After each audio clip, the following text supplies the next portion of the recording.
It's a Friday night, so then it's time for a PvP commentary from Guild Wars 2 Online. Today we're checking out a Warrior Burst build. This build was really popular back in the betas and pretty much every warrior is playing it. Luckily the warrior has now diversified quite a bit. We've got quite some variety coming to the class now, but we're going to be checking out this build in this video. I'm going to be basically commentating this match as we go along. We're playing a roamer, so we're going to be travelling around the map quite a lot and getting quite a bit of action as we're heading over towards the chieftain right now to try and steal it from the blue team.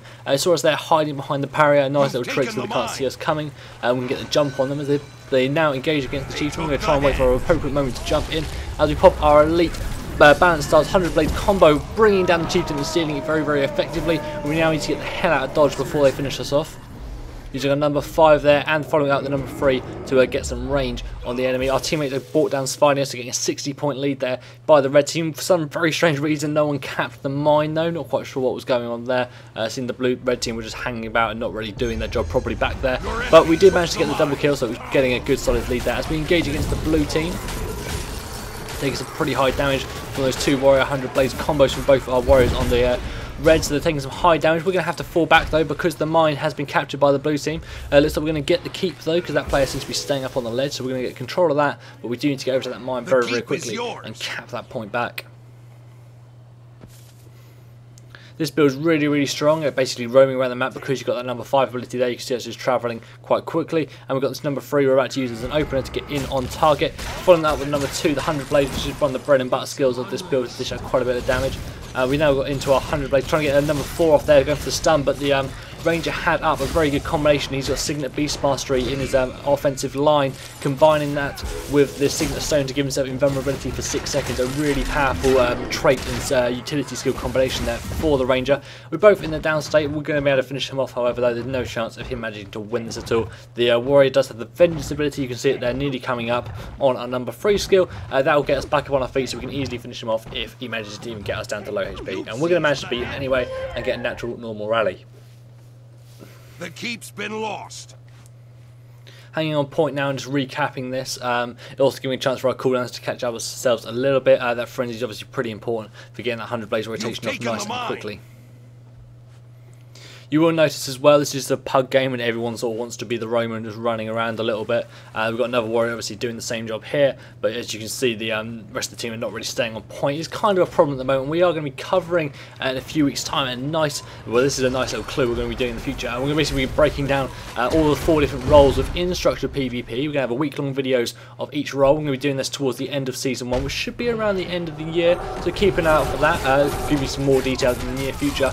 As we're opening up with an 8k crit there, coming in from 100 blades. Unfortunately we missed the eviscerate and he managed to get away from us, also using his life force there ability to basically swap out his healing to give him swap out his health bar, sorry, so he can give him some more survivability. We bring him down with that second eviscerate blow, finally critting there and pulling him into the down state as our teammate goes for the finishing blow. We got pushed back by his spear, which is actually giving us a good chance to kite around the side now and engage against this ranger from over here. We open up number 5, 4.4k, 3.4k, sorry, and then it's eating once again that 100 blades to the face. He's got 10k crit there, coming from the whole rotation without even moving. He didn't even have frenzy up. He just took the entire force of that, and he's now in the down state. We're going to be able to finish him off. We're going to leave him for our teammate there and move on. It's very strange that Ranger is not moving at all. You've really got to get out of the way of that 100 blades. It's a really powerful skill. You just don't want to be eating that to the face every time. Also, the bosses are coming back up now though. This is an important time in the match once again, as we need to basically be trying to control both bosses. Both teams are fairly even on score still as it stands. Teammate going down there, going for a quick rally as he fear bombs that Necromancer away, which is giving him a chance for us to get the revive off. So now this is an interesting counter here. We've got the 2 choices between either engaging against this Necromancer off point or staying on point. I don't think we would have had time to cap the point completely because he's obviously got Plague form which he's using there, which would have got him back on point anyway, but we're taking some pretty solid damage there from his Plague form, applying conditions to us around him. He's pretty hard to kill when he's in that state as well. So our team has gone down. We're going to be unable to get the rally off, and we're going down as well. Very bad play there from the red team, losing both players over at the henge, all going down in the blue team's favour.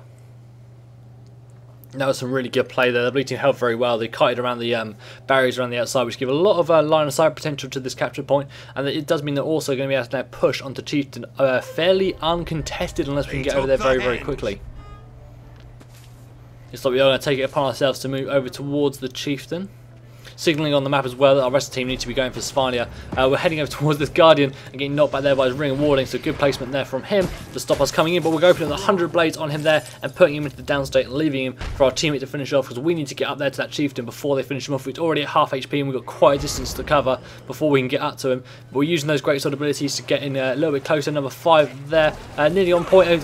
Frenzy 100 blades for a second steal of the match. Absolutely brilliant play there. 2 steals so far for this warrior. Great gameplay. Really doing a good job of roaming. As we're coming now back up towards the henge, so this necromancer, sorry, that we're fighting up here, just trying to keep him off point there. That was a good stun placement there. Nearly managed to get the point neutralised, but he's now got a teammate on. He's got Mesmer coming to support him now, which is going to cause some problems. Wasting ball charge there on a clone, big mistake. We're getting it brought down anyway. I think they were trying to use that to try and get some range and escape as we were crippled, and it was causing us some problems in trying to flee, but we're going to get brought down now. So unfortunate play there.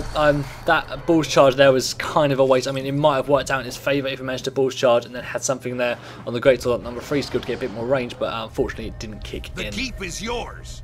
Looks like Svanir is still up though for the red team, so we're going to have to head over to that quickly and make sure we're securing that. It does look like we've got some players heading towards the point. As I said, this is only a pug game, so we've got some obviously not great communication within the team to know exactly what's going on. Because Svanir is going to be brought down fine anyway. Some recent changes were made to Svanir. His health's been boosted a little bit to make him a little bit tougher to kill. He was a bit easier than Chieftain to kill before, so that's been changed around a little bit. I would say he's still easier than Chieftain, but we're going to have, possibly next Wednesday, I believe it's going to be, we're going to have a tips and tactics show covering the forest bosses, how to defeat them, how to steal them, basically what rotations you want to be using and movements you want to be using while you're fighting them to really get yourself a really optimal boost in fighting those. So don't forget to check that out next Wednesday in our tips and tactics show, and you can subscribe to the channel to make sure we get all our shows throughout Season 1 and onwards into Season 2, 3, 4, 5 and forevermore. We're heading up towards the keep once again, and we're going to be engaging up there. We've got a big fight going on, a big team fight up here. So we're engaging against his Necromancer first, trying to get a big burst off with 10k there from the 100 blades. Good job there by that Necromancer to avoid our Eviscerate that would have finished him off. He's on very low HP, and he's popped Plague Form to try and keep himself alive. One of our teammates down, so we're going to go for a quick revive there. Good job of fear bombing back that Guardian. We're getting back up on his feet. We're going to be engaging against that Guardian, I would guess, to try and finish them off. We've got quite a few players on point though, however. Switching into our greatsword, he's bound and trapped. We get the full greatsword rotation off. A good team play there from the blue team, having to fall back and being pushed away. One of the biggest problems with this build is it is pretty damn squishy. Even though you get 21k HP, you've got hardly any toughness. So we're highly stacked on HP, but hardly any toughness. Unfortunately as well, the blue team managing to get a finisher off. We're going down, our teammate's down as well. So the blue team are going to manage to cap the keep by the look of it, unless we can get some really high support coming in. Oh, but a great jump and dive bomb in there from that warrior, finishing off those two players into the down state. Absolutely brilliant, but they're getting back up once again. He's going to go for another 100 blades. Putting him into the down state once again. That Guardian's been up and down. Is he going to manage to finally finish him off? Looks like we're going to manage to have to use our Vengeance skill there to get ourselves back up on our feet. We managed to finally finish that Guardian off, which also got us a full revive. Very lucky there to get the full revive off of our Vengeance, and we're able to finish off 2 players now, getting a great use of Vengeance there to get back up on our feet. That was absolutely brilliant. That Mesmer's come back in, he popped Time Warp to try and give himself and his team and his illusions a little bit of a boost, but it's not going to give them any some more survivability, and they're going to go down hard. And the red team now making a triple cap. Absolutely brilliant play with 50 points left in the game. This is really going to finish the match off. Looks like the Chieftain's being engaged against as well. We've got 2 players down there from the red team already on the Chieftain. So great play towards the end of this match from the red team. Chieftain goes down, few points left, going to be the final score there, and there we go. Absolutely brilliant play. Looks like some of those blue players did drop out towards the end, which might have been why we saw that big boost in the killing power of the red team towards the end, but I'm pretty sure they were all there at that battle up at the keep just a few seconds ago. So a really exciting match there, great interesting combat, and some fantastic steals. So yeah, don't forget to check out on Wednesday, like I said, when we're going to be covering how to kill the forest bosses, and in about a month's time or so we're going to have a season of 4 weeks looking at roaming, near point, mid point and far point control, and how to do these different roles, and that's going to be coming up in the near future. We're going to have some more information on that pretty soon, so keep an eye out for all that. Thank you very much.